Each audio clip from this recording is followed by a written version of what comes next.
జనసేనకి గాజు గ్లాస్ గుర్తును దెబ్బేయడం కోసం అని చెప్పి అది ఓపెన్ సింబల్స్లోకి రాగానే అర్జెంటుగా పరిగెత్తుకుపోయి ఊరు పేరు తెలియనటువంటి పార్టీ, కనీసం ఆ నాయకుడి ఇంట్లో వాళ్ళన్నా కూడా ఓటేస్తారో లేదో తెలియనటువంటి పార్టీ అర్జెంటుగా గాజు గ్లాస్ గుర్తు మాకు కావాలంటూ ఓ పార్టీని రిజిస్టర్ చేసుకుంటూ పరిగెత్తుకుంటూ వెళ్ళడం, 10 గంటలకు ఫస్ట్ అప్లికేషన్ ఇవ్వడం, ఇదంతా ఇంతకుముందే జరిగినటువంటిది. ఏదైతే రాష్ట్రీయ ప్రజా కాంగ్రెస్ సెక్యులర్, అసలు ఈ పేరు ఒకటి ఉందని తెలుసా?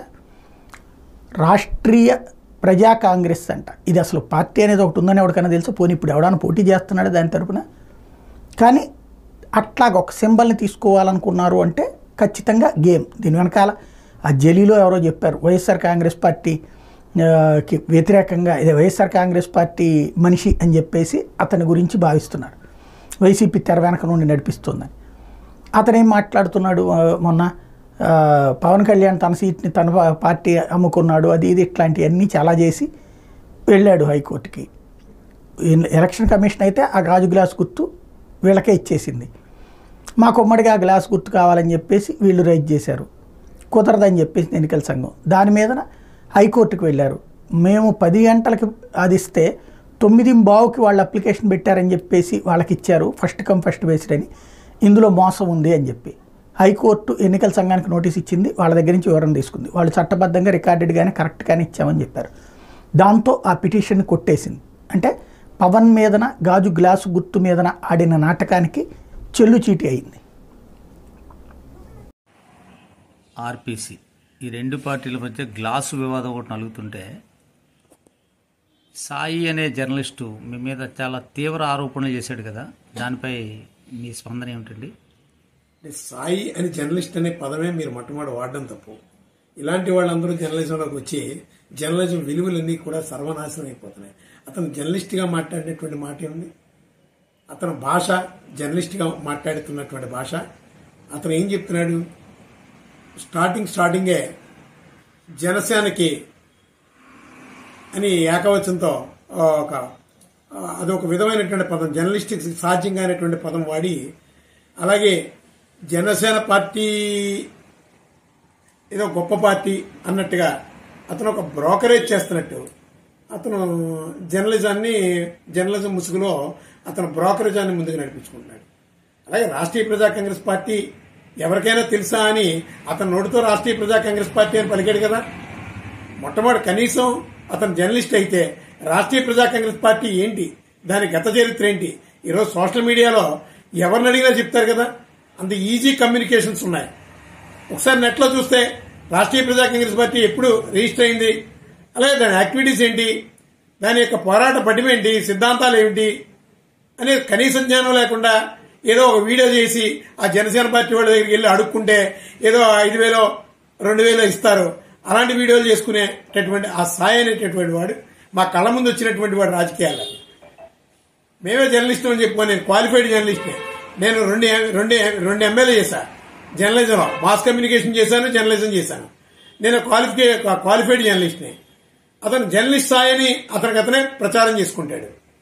ఏంటి అతను మాట్లాడినటువంటి ఒక ఎక్స్క్లూజివ్ వీడియోలో మాట్లాడినటువంటిది ఏంటంటే జనసేన పార్టీకి భజన. నేను జనసేన పార్టీతో మా యుద్ధం కాదు, ఎలక్షన్ కమిషన్తో మా యుద్ధం. ఇలాంటి మీరేమో పార్టీ పెట్టి 27 ఏళ్ళు అయిందంటున్నారు. మీ అఫిడవిట్లు ఎలక్షన్ కమిషన్ దాంట్లో ఉన్నాయి, చాలాసార్లు పోటీ చేసినట్టు. అలాగే తెలంగాణలో కూడా చాలా చోట్ల పోటీ జరిగింది. మరి ఈ నేపథ్యంలో ఆయన సీనియర్ జర్నలిస్ట్గా చెప్పుకున్న సాయి మీ మీద వ్యక్తిగతమైన దాంతో దాడి చేయడానికి గతంలో మీ ఇద్దరి మధ్య గొడవలు ఉన్నాయా? అసలు సాయి అనేటటువంటి వాడు మా కళ్ళ ముందు జర్నలిజం అంటూ ఈ మధ్య యూట్యూబర్గా ప్రచారం చేసుకుంటున్నాడు. అతనికే జర్నలిస్ట్ కింద. ఇప్పుడు మీరు ఒకటి గమనించండి, అతను వాయిసే మాట్లాడుతూ జనసేనకి దెబ్బ వేయడం కోసం ఒక జర్నలిస్ట్ నోటితో దెబ్బ వేయడం, దారి కాయడం, ఇలాంటి పదాలు వస్తాయని నేను ఎప్పుడూ అనుకోను.